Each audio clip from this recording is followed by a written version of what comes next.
What if the reason you keep waking up at 3 a.m. has nothing to do with stress or anxiety or getting older?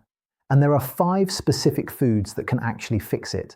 Because the 3 a.m. wake up isn't a sleep problem, it's a cortisol timing problem. And food is one of the most direct levers you have to change it. So in this video, I'm going to walk you through those 5 foods and explain why they work. Because once you understand what's happening inside your body at 3 in the morning, these choices are going to make a lot more sense. Let's get into it. Your cortisol follows a rhythm. Every single day, without fail, it drops to its lowest point around midnight. Then, and this is the part most people don't realize, it starts climbing again around 2 to 3 a.m. That rise is completely normal. It's your body beginning to prepare for waking up, getting your systems online before your alarm goes off. The problem isn't the rise itself. The problem is what happens when your baseline is already too high. Think of it like a volume knob. In a healthy, well-regulated system, cortisol turns up gradually from a low starting point, and you sleep right through that early morning climb. But when your baseline is elevated, which becomes increasingly common after 60,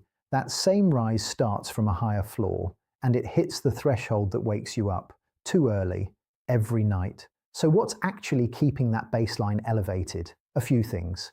Chronic low-grade inflammation, poor sleep from the night before, which, by the way, raises cortisol the next day, creating a cycle that feeds itself. And diet. Specifically, a diet that's missing the nutrients your body needs to regulate what's called the HPA axis, the control system that decides how much cortisol gets made in the first place. Researchers at the National Social Life, Health and Aging Project studied 672 adults between the ages of 62 and 90. What they found was that actual measured sleep disruption, tracked by wrist devices, not just self-reported, was directly associated with higher daytime cortisol. More disruption at night, more cortisol the next day. And more cortisol the next day means more disruption the following night. It's a loop. And most people are stuck in it without knowing why. And what worries me, genuinely, is what that loop does over years. The belly fat that won't shift no matter what you eat.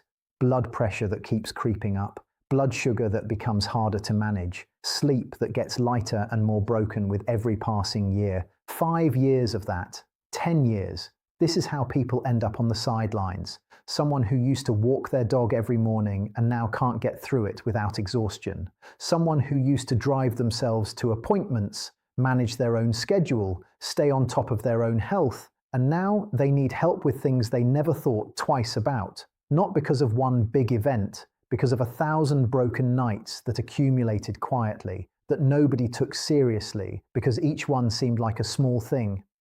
I've seen it, and they almost always say the same thing. I wish someone had told me sooner. For a lot of them, the answer was sitting in their kitchen the whole time. So let's talk about what to reach for. Food number 1, fatty fish. Salmon, sardines, mackerel, anchovies, any of the oily ones. And I know you've probably heard omega-3s are good for your heart, your joints, your brain. All of that is true. But what most people don't know is that omega-3s are one of the most direct dietary levers you have for cortisol specifically. Ohio State University ran a randomized controlled trial, 138 adults, 4 months, where they gave one group 2.5 grams of omega-3s daily and the other group a placebo. Same everything else. And when they put both groups through a standardized stress test at the end, the omega-3 group had 19% lower overall cortisol levels. 19%. From fish oil. That's not a rounding error. That's a meaningful, measurable shift in how your body responds to stress. And the lower dose, 1.25 grams, didn't produce the same result. So amount matters here. What does 2.5 grams look like in food? A 6-ounce serving of wild salmon gets you there in one shot. Sardines are even more concentrated, and honestly, a tin of sardines on whole grain crackers at lunch is one of the easiest cortisol-lowering moves you can make. If fish isn't your thing, a good fish oil supplement does the same job. The way it works, and this connects back to what we said about the HPA axis, is that omega-3s dampen the upstream signal that tells your adrenal glands to keep producing cortisol. Less signal, lower baseline, flatter floor at 2 a.m., and you sleep through the rise instead of being jolted awake by it. I see this constantly. Someone's been working on their sleep for months. Melatonin, magnesium supplements, blackout curtains, the whole list.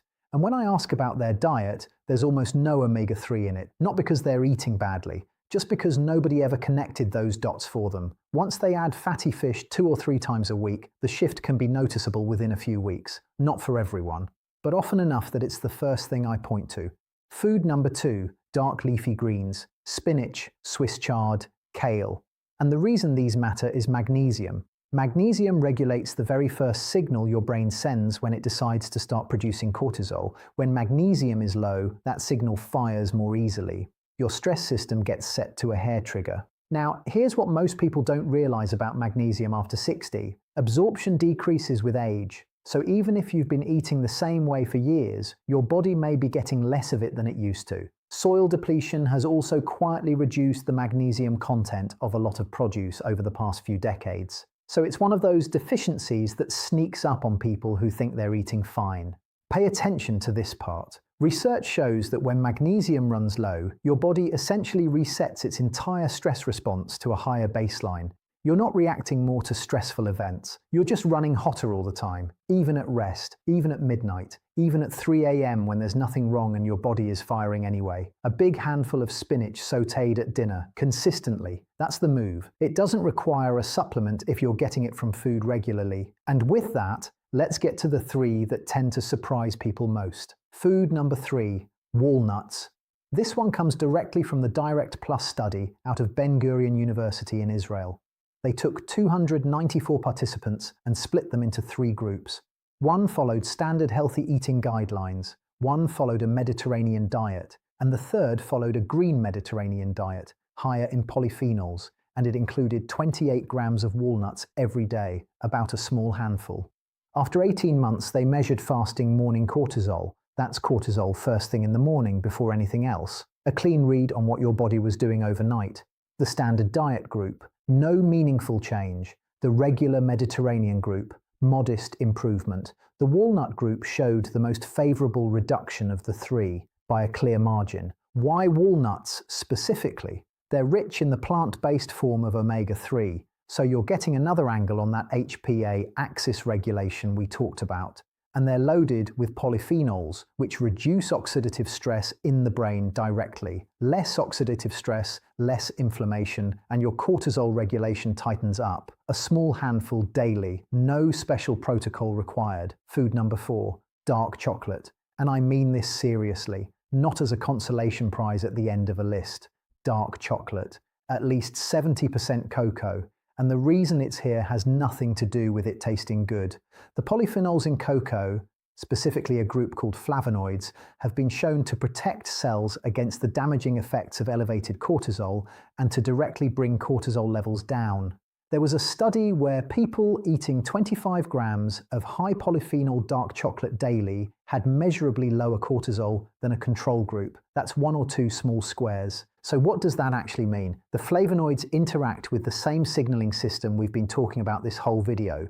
They help moderate how strongly your adrenal glands respond when they get the cortisol release signal. And on top of that, they reduce the oxidative stress that keeps your stress system inflamed and overreactive in the first place. 1 or 2 squares in the afternoon or after dinner. Consistent, small. That's what the research supports. Food number 5, fermented foods. This is the one that surprises people most, because when I say fermented foods, yogurt, kefir, kimchi, sauerkraut, people think gut health, digestion, maybe bloating.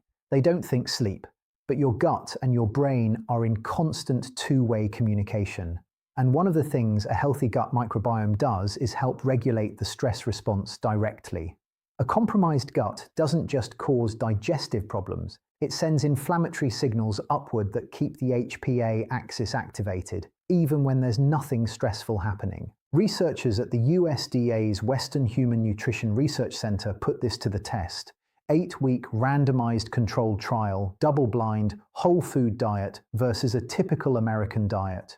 The whole food group, higher in fiber and the kinds of complex carbohydrates that feed beneficial gut bacteria, showed significantly dampened cortisol reactivity to stress. Not just a lower baseline, a lower spike. Their stress system was less likely to fire hard when something happened. Actually, let me be more specific about what that means at 3 a.m. Your body is still registering low-level physiological signals during sleep. If your gut is inflamed and sending those stress signals upward, the cortisol rise that starts around 2 a.m. hits harder. If your microbiome is supported, those signals are quieter, smaller rise. You sleep through it. A serving of plain yogurt at dinner, a spoonful of kimchi on the side, consistent and small, that's what moves the needle. Now, I want to say something directly because this is where most people get stuck. They hear a list like this and think, okay, I'll do all 5. Then life happens and they do none of them. Consistently. That's what actually costs people, not one bad night. The accumulated years of fragmented sleep that nobody takes seriously, because each time it seems like a minor inconvenience. Wake up at 3 a.m., fall back asleep eventually, drag through the day, repeat 365 times. Here's what I need you to understand about what you're actually losing in those hours. Sleep is the only window your body has to do its most critical maintenance work. Not just clearing the metabolic byproducts of the day, but the immune cycles, the memory work, the cellular repair that slows how fast you age. Every night you're up at 3 and can't go back is a night that window closes early, not once, year after year. I've had people tell me they just assumed this was normal after 60, that everyone felt this way. It's not. It's a signal, and it's one most people can actually do something about. So here's how you actually use this. Pick 2, not 5, not all of them at once. 2 that fit realistically into how you already eat, and do those consistently for a few weeks before adding anything else. Most people find fatty fish and walnuts the easiest entry point. Those 2 alone move the needle. The others layer in as habits form. Think about what a good night's sleep actually gives you, not the absence of exhaustion. That's just the floor. What's above it? The morning you wake up before the alarm and feel like yourself. The afternoon where you can think clearly through something complicated. The evening where you have energy to be present with the people you care about. That's what's on the other side of getting this right. You now know what's driving this. You know exactly what to reach for. The next move is yours. If this helped, subscribe so you don't miss the next one. And drop a comment telling me which of the 5 you're starting with. I read every single one. Take care of yourself. I'll see you in the next video.